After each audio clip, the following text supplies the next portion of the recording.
Assalamualaikum warahmatullahi wabarakatuh. Perkenalkan, saya adalah Putri Edistia dari Universitas Merdeka Pasuruan. Di sini saya akan memaparkan materi tentang pertanggungjawaban tindak pidana di bidang perbankan. Pengertian tindak pidana. Tindak pidana adalah perbuatan yang melanggar larangan yang diatur oleh aturan hukum yang diancam dengan sanksi pidana. Kata tindak pidana berasal dari istilah yang dikenal dalam hukum pidana Belanda, yaitu strafbaarheid. Kadang-kadang juga menggunakan istilah delik yang berasal dari bahasa Latin delictum. Hukum pidana negara-negara Anglo-Saxon menggunakan istilah offense atau criminal act untuk maksud yang sama. Tindak pidana di bidang perbankan.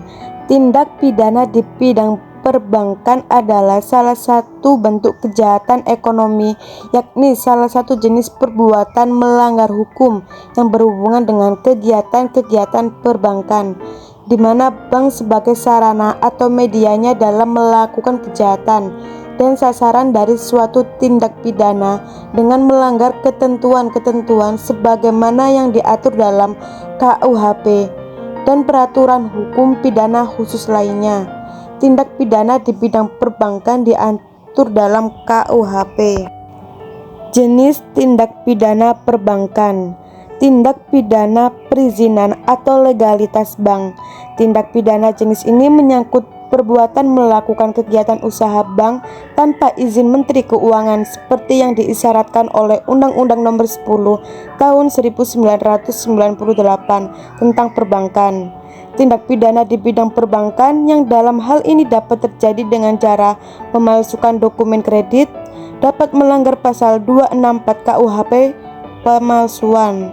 Barang yang sama dijaminkan berulang-ulang untuk memperoleh kredit baik kepada bank yang sama ataupun bank lainnya, melanggar pasal 378 KUHP atau penipuan.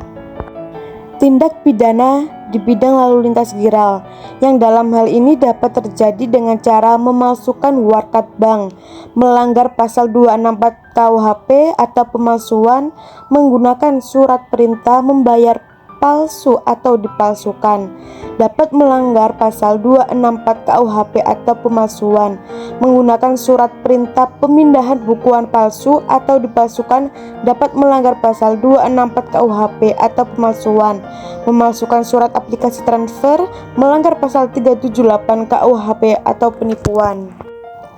Tindak pidana yang berkaitan dengan perizinan.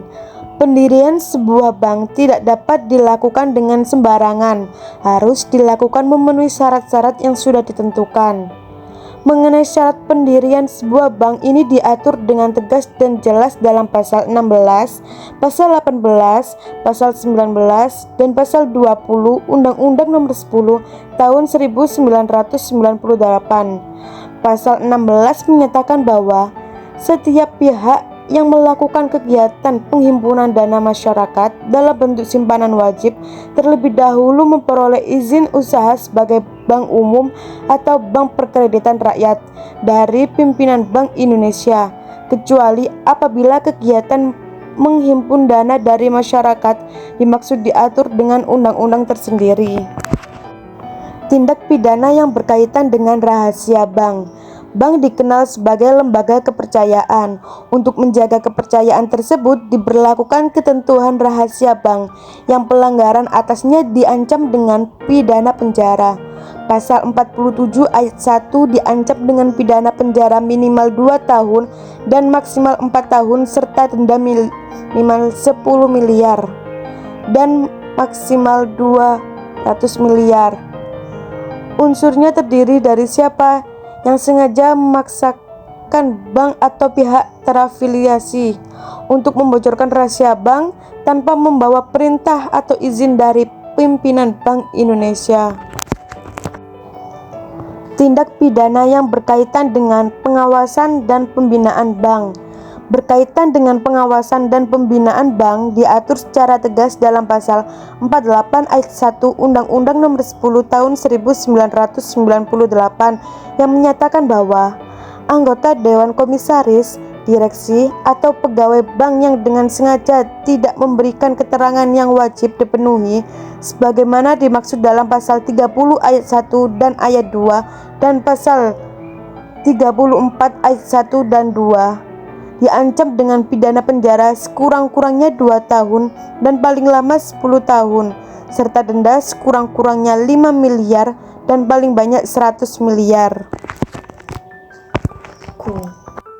Tindak pidana yang berkaitan dengan sikap atau tindakan yang dilakukan oleh pengurus bank, pegawai bank, pihak terafiliasi, dan pemegang saham bank. Sebagai pihak yang sangat memerlukan kepercayaan dalam menjalankan setiap usahanya, tepatnya pihak yang mengelola langsung dana yang diperoleh dari masyarakat, sudah seharusnya apabila bank dan para pihak yang terkait dengan bank, misalnya pengurus bank, pegawai bank, pihak lain yang terafiliasi dengan bank, serta pemegang saham bank itu tersendiri, menjalankan setiap tugas dan kewajibannya dengan penuh tanggung jawab, dan semua tindakannya harus didasari pada prinsip kehati-hatian, serta dilakukan sesuai dengan ketentuan yang berlaku.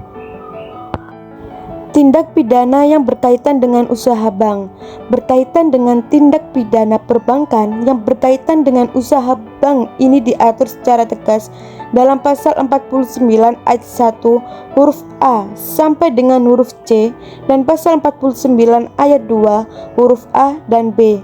Berdasarkan ketentuan dapat dilihat bahwa yang diancam dengan pidana menurut ketentuan pasal 49 ayat 1 menyebutkan bahwa anggota dewan komisaris, direksi atau pegawai bank. Itu dia pemaparan yang dapat saya sampaikan. Terima kasih. Jangan lupa like, comment, and subscribe.